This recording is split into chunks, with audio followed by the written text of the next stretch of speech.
Warriors of National Guard Recruiting. This is Command Sergeant Major retired Dave Eustace with military recruiting experts for your Training Tuesday podcast on Tuesday, the 1st of August.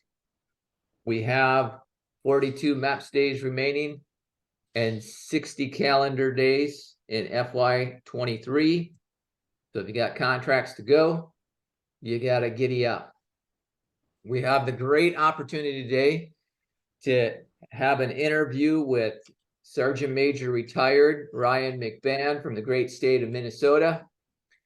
And without further ado, we'll let Ryan introduce himself and his National Guard and recruiting story, and we'll get some pearls of wisdom from him.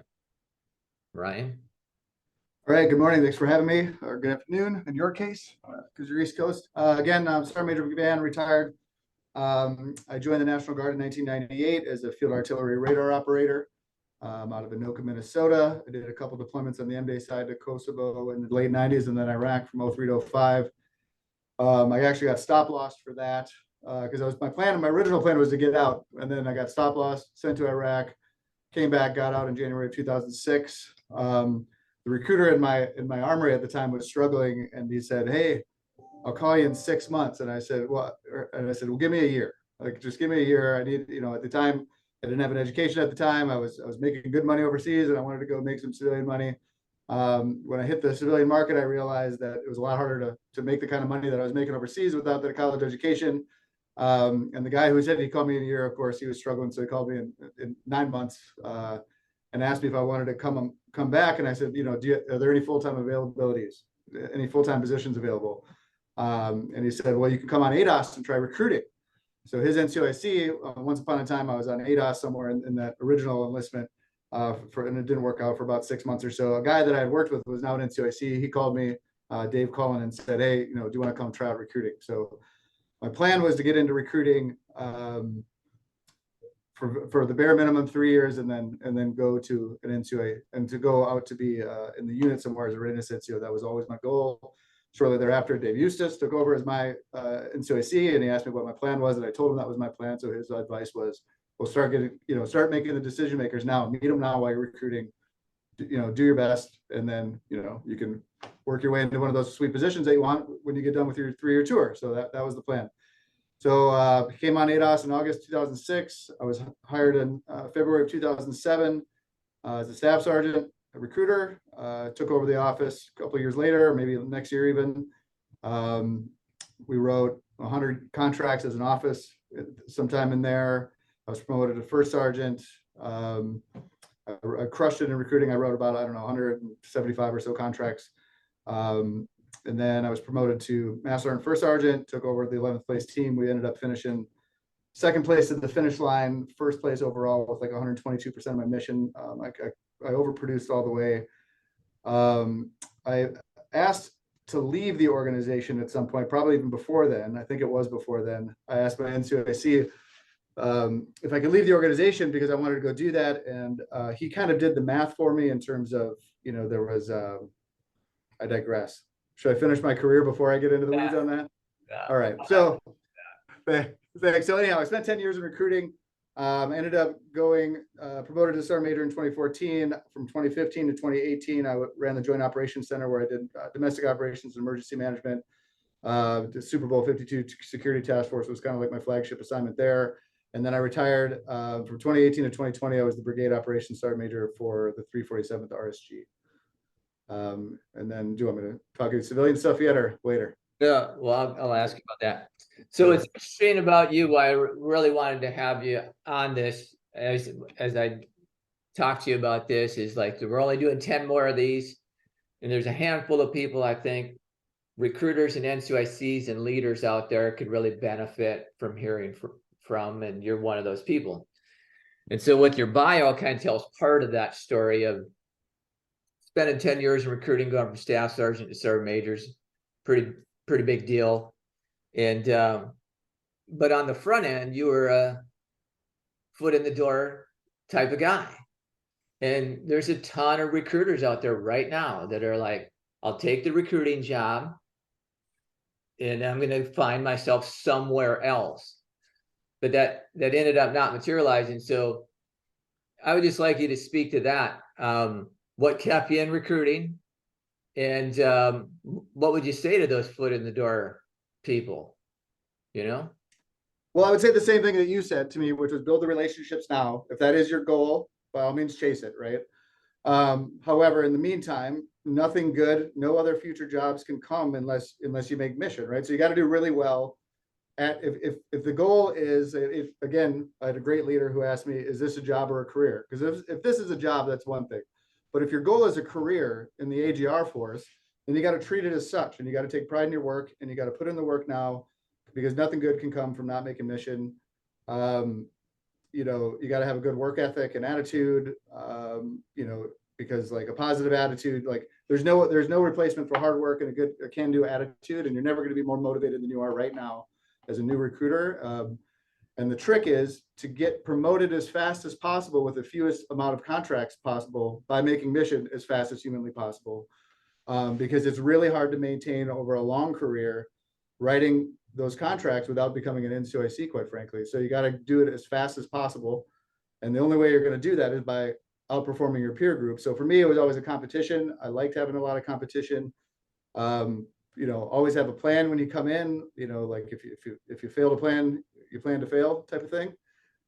So, you know, I had a pretty methodical approach to the way I did things, you know, from schools to everything else, from time management. In recruiting in particular, there's no such thing as lost time, as all of you seasoned recruiters know. But for the newer guys, you know, I think my worst year as an office, leading an office, was the end of April. I got 4 of us across the finish line, but we worked real hard for that first, you know, September to April, through the end of April. We worked like dogs, but we did that on purpose so then we could enjoy our summers, enjoy our family time and everything else, because, you know, there is a rhythm to it all. There is a battle rhythm, and a work-life balance is a fallacy, but it is possible, but it's offset in the first couple of quarters of the year. And the goal is to get done as fast as possible, you know, own your schools. And I would say relationships are key in everything, with the schools, with your educators, with your community members, and moreover, your recruits. Everybody you put in is a force multiplier for you. So the first year is the hardest.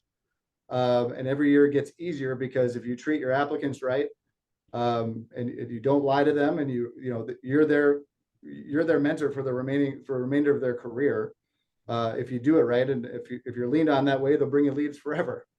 So it actually gets easier with time, because you own your area, you have those relationships. Schools will refer people to you, your units will refer people to you. The more you build relationships everywhere you go and add credibility to your brand and your area, I think that will benefit you well in your career.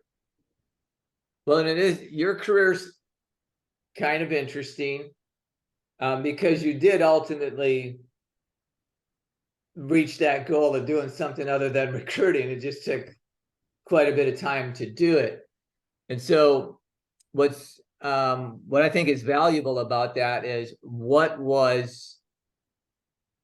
the things in recruiting that help you, you know, be more effective in the Joint Operations Center and being a brigade operations sergeant major, where a lot of states would say, well, that guy is a recruiting guy, they can't figure that out. What were the things that you got in recruiting that made you successful in those jobs? So a pet peeve of mine, and ended up being a big strength for me in every organization I served in, was recruiters are professionals at working around the word no. So I always appreciated about them, even though sometimes they drove me nuts as an NCOIC. But I didn't accept no a lot. And if there is a way to find a yes for my organization, regardless of which organization I was serving in, I could find a yes. I could find it through the regs. I could find it through relationships. Also relationships. You go to a new assignment, you're in the new building, you walk around, hey, what do you do? What do you do? And you just kind of build those relationships, and build those friendships. And then when your organization needs something, you know who to call. So when I was in the Joint Operations Center, that was at our Joint Force headquarters. So I built relationships in all these different staff sections, found out what people did, saw what I could do to help them in my position, and then did that as often as I could. And then when I went to my follow-on assignment at the RSG, anytime I need something, I knew who to call, and they'd answer the phone because I had those relationships. And that's something that I learned as a recruiter. Also, sense of urgency. Nobody in the full-time force outside of recruiters has the same level of sense of urgency, because like it's just ingrained in us. When we get to work, when you're at work, be working. And so, you're working on the number one thing so you can go home at the end of the day calling yourself a success. I think there's a lot to be said about that. And I would say, your ability to provide individually tailored leadership as an NCOIC in particular, like that is what NCOIC is all about. It's knowing your people, learning what makes them tick, learning what makes them not tick, and getting trying to figure out each one of those people. That was the most rewarding part of that job, was figuring out how you can make them all work as a collective team, working towards the common good and getting the best out of each one of those individuals to make up the collective. That was an incredible skill I picked up from recruiting, and that has transferred all the way through into my current assignments and previous assignments. So I think there's a lot in recruiting that can go a long way from the human dynamic in particular. And if you can master the human dynamic, you can master anything. Technical things, they got manuals for. So. Well, and you have some corporate experience, and you're working for a government agency now. And one of the things that we always heard in recruiting, we always do here in recruiting, is we deride that main thing, that main metric, right? It's all about the mission. So you've been in a lot of places, and you've worked in recruiting, outside of recruiting, in corporate America, for a government agency. What would you say to that? Like, everybody's got a metric. And they're a lot more complicated and hard to prove than recruiting. That's the best part about recruiting. You got to pass BT, you got to pass height weight, you got a number to count, and that's it. Like, it's that easy. It really is that easy. And yeah, there's an infinite amount of other things that we get rated on at MSCs, from medical and dental readiness of your subordinate commands, and your height weight, and then your with recruiting. Yeah, don't step out of your line with, your fastest way to get fired in recruiting is your phone and what's in your pants, right? So don't screw up on that front, because that's like the easiest thing that most people get fired for. Make a mission and go fishing. Like and in any other job you're ever going to find, you can't crush mission or crush whatever assignment you have for the year and then just kind of be done. Like, not that we're done in recruiting, we keep working while we're at work, but it's a lot easier when that bag's off. And then you throw Uncle Sam a few extras, to keep the boss off your back and make the battalion commander happy. And that overproduction raises morale of not only you, but your office. It raises the morale of the organization. It raises the culture of the organization, and it makes the bosses happy all the way up. And ultimately, it will result in a successful career. Yeah, I think those things are just valuable for people to understand. A lot of our new recruiters, this is a first grown up real job for a lot of our recruiters. So it was for me.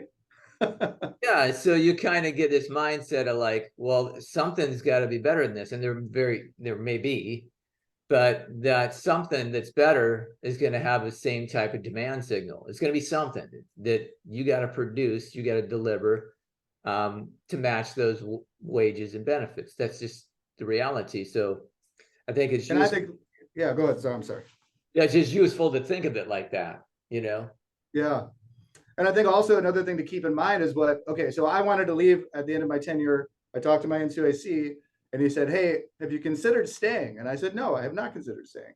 And he's like, "Well, maybe you should, because and then he did the math for me that I had not considered. He's like, "Look at your peer group. What are their timelines for their retirements, for their promotions, for their moving on to other assignments? You can look at your peer group and kind of get a sense of things." And then when we were looking at people that were going to be exiting and the timelines of things, he's like, there's within our organization, we had 1 CSM and 2 sergeants major. So we had 3 E9s, we had 8 to 10 E8s, and we only hire from within, right? So if you're looking to expedite your career, if you were to go the readiness side, you're going to have to go to training or admin, even sometimes admin, training, readiness. Then you got to go to brigade, then back down to battalion, or then division, and then maybe you'll get, an E8 job somewhere in there. But the likelihood of getting E9 on that path is much, much slower. So I do think there's a lot of benefits to recruiting, and the key is speed in getting your mission done, overproduction, speed in getting to NCOIC. And then when you're there, the worst thing you can do is say, I've arrived.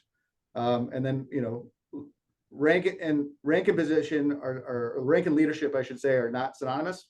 They are not. We all know that. We've had people with higher rank that have not been leaders, but leaders at the very lowest level, regardless of rank, they make people around them better, and you need to be one of those people. And then once you become one of those people, the key is to expand your influence, through, and all enlisted people do is influence without authority, because none of us have it except the CSM or first line leader and a staff sergeant for the privates and a regular traditional line unit. But I think there's a lot to be said about just what recruiting can do for you in terms of your career, not only to expedite it, but the soft skills you'll gain there, you can use, are the most applicable to the outside world, more so than anything in an MSC, I would agree, or I would think. Well, and having been your leader, at different times in your career, you kind of had a peer group that was, a pretty good peer group of individuals. And one of the decisions that we make that I think people would struggle to do now is put a lot on that group. I'm thinking of Sergeant Major Core, you, Sergeant Major Lunning, that group of individuals that we said, hey, get us 100 contracts out of your office, Staff Sergeant. Move across the state to take this behind team, Sergeant First Class. And I think people might be reluctant to do that now, but the results that we got out of it is all three of you made Sergeant Major. All three of you were able to lead many teams successfully to mission complete. And I'm wondering what that was like on your end of it, having the expectation as a staff sergeant, you gotta deliver what a lot of NCICs don't have to deliver right now. Yeah, I would say, well, confidence is contagious, so is cowardice, right? So for me, I wanted it. For me, and like my take on this, and some might disagree, and I frankly don't care, but winners want the ball when it's game time. When the game's on the line, winners want the ball, and they will rise to the occasion. And if you give somebody the opportunity, if you empower them to give them a really challenging assignment, nobody shows up saying, I want to suck at this today. They all want to crush it. So I was fortunate enough to have some leadership that had some confidence in my abilities and what I could do. And I was comfortable pushing back on my peer group and making each other better. And I had a great peer group that did the same to me. It was just a great opportunity. Do you want me to talk on the team mission too? Because so when I ran an office and when I ran a team, both my office as a station commander or a station leader, I'm not sure what they call them in other states, but and every team I ever had as an NCOIC, I insisted that every multi-man office was a team mission. And as the station commander, leaders eat last, right? So when I was the E7 running the office, we did a 1-for-1. We all worked on everything together. We all prospected together. We all processed together. We did everything together. We did our briefs together. And it was 1-for-1, starting with the lowest ranking guy. He got that contract. You get the next one. You get the next one. I get the last. And then we just did that. And then I had a piece of paper up top where I would waste a lot of paper. But every time I got a contract, it was a big number of what I had left, right? And then I would use the whiteboard for goal setting for the next month. Okay, we need to get to this much because we have this much year left, and kind of do the math on that.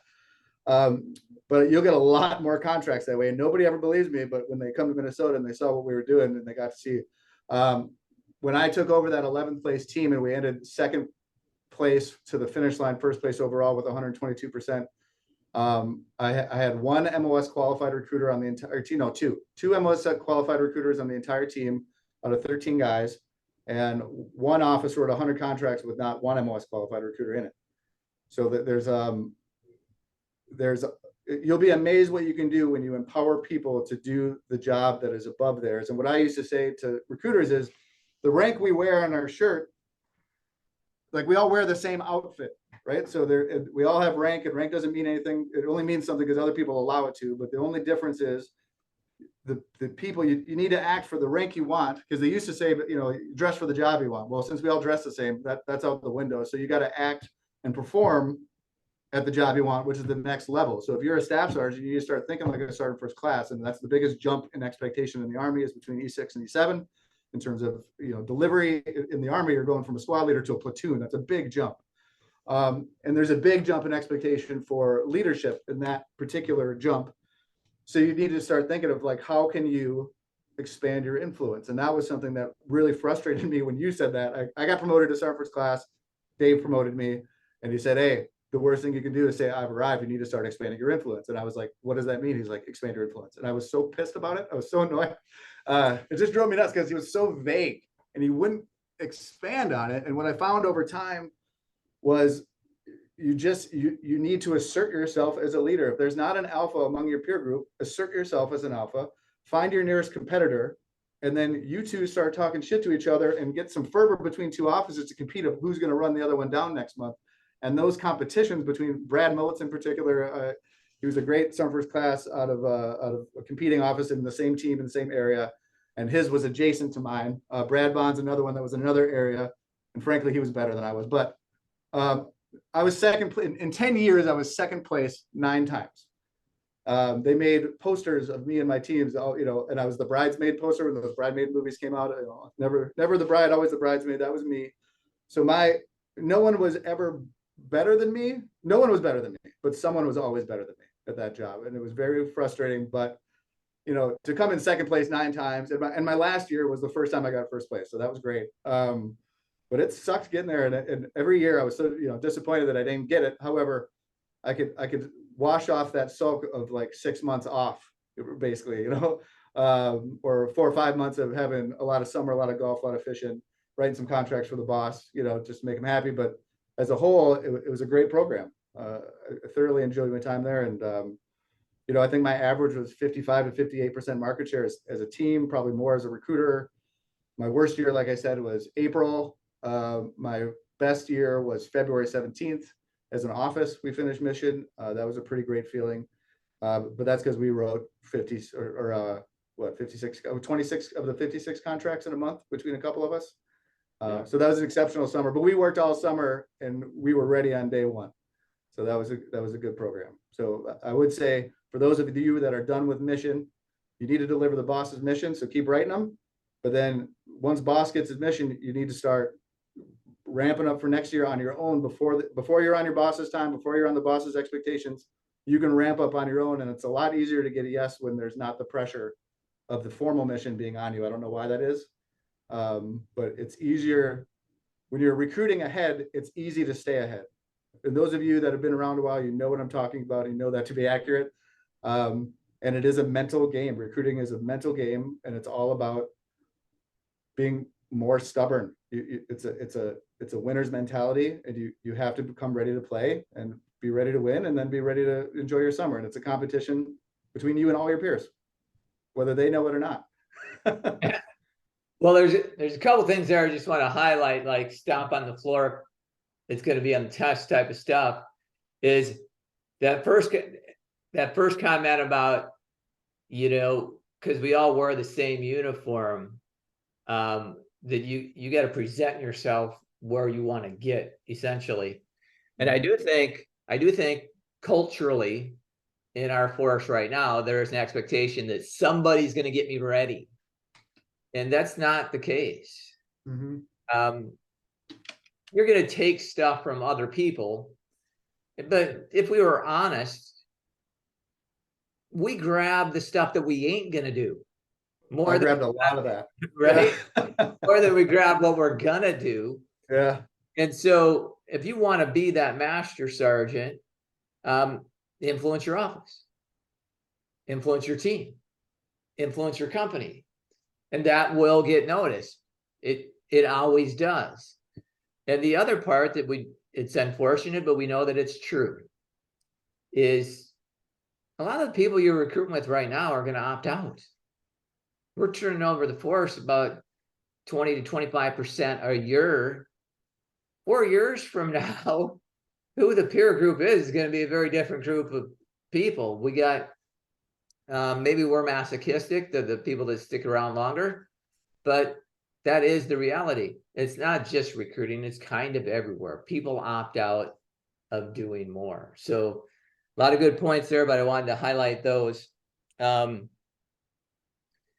that I think would be beneficial is, like, we have some NCICs that listen to this podcast, and you've been able to run, several different teams. And we're in the time of year where new people are getting picked to be NCOICs, and NCOICs are getting moved to other teams. So what would be some highlights for you taking over a team after having done it a few times, of what they need to look at, or if you're new to the job?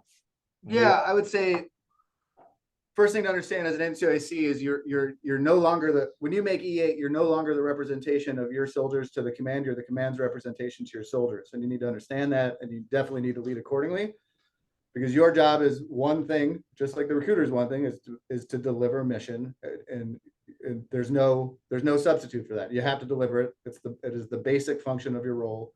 Advanced function of your role is to make other teams better and to over deliver, right? Because there's always going to be some that come up light, and your job, particularly those that want to make sergeant major, your job is to overdrive, just like you did as a recruiter to become an NCOIC. You got to overdrive as an NCOIC, so you become a sergeant major, and also to cover the losses that might come through attrition or otherwise throughout the recruiting year, to make sure that the boss gets his or her number, right? So I think that's number one. Number two, you have to set the tone right away, and there is no such thing as, you can't come in soft trying to be their friend, to be honest with you. And then when times get hard, then you try to get hard on them. It will always fail. It will never work. It comes off completely inauthentic. But if you come in and you're firm, not hard, not abusive, but just firm, you need to be firm. You need to be, most of all, consistent. That's the most important thing, and predictable and fair. So firm, fair, and consistent. I would say those are the attributes of any good NCOIC, and demanding. I can tell you that you're never going to get thanked. If you're doing that job correctly, you will never be thanked for doing it. I've never thanked Dave Eustace. There was a couple times I could have kicked him down the stairs like a 300 kick to the chest. But I got, in retrospect, he's one of my best friends now, and he's the best leader I ever had. And it's because he was demanding. He saw in me what I didn't even see.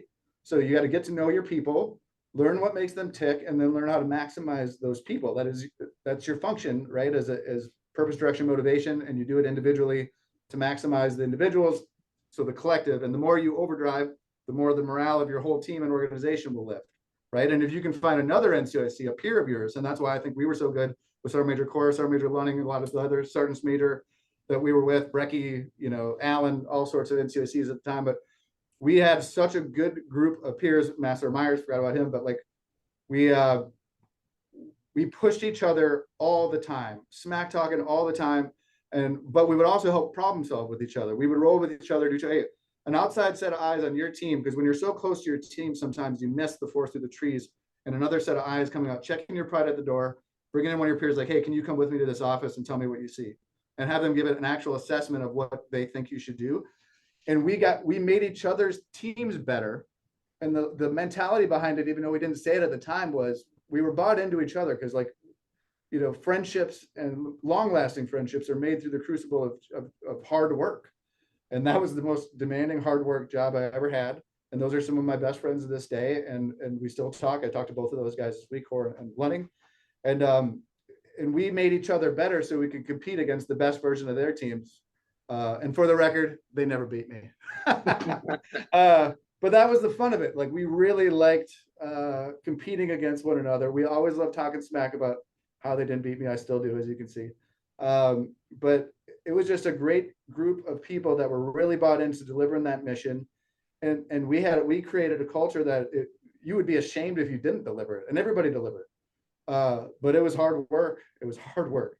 But if you're doing it right, they won't thank you. But if you are firm and you are consistent and always being the number one thing and never anything else, and that makes you predictable. And if you're predictable, the doers are going to do it. The checkers are going to check. So your job is to check, right? You got to check. Are these good leads that they're giving you? Are these actually appointments they're giving you? Someone fell off the list. Why did they fall off? Doing spot checks and calling and making sure, like, hey, you call the applicant in. I'm not calling to try to get you to join. I just want to see what we could have done better for the next one. And then obviously I would try to sell them again while I had them on the phone. And sometimes it worked, sometimes it didn't.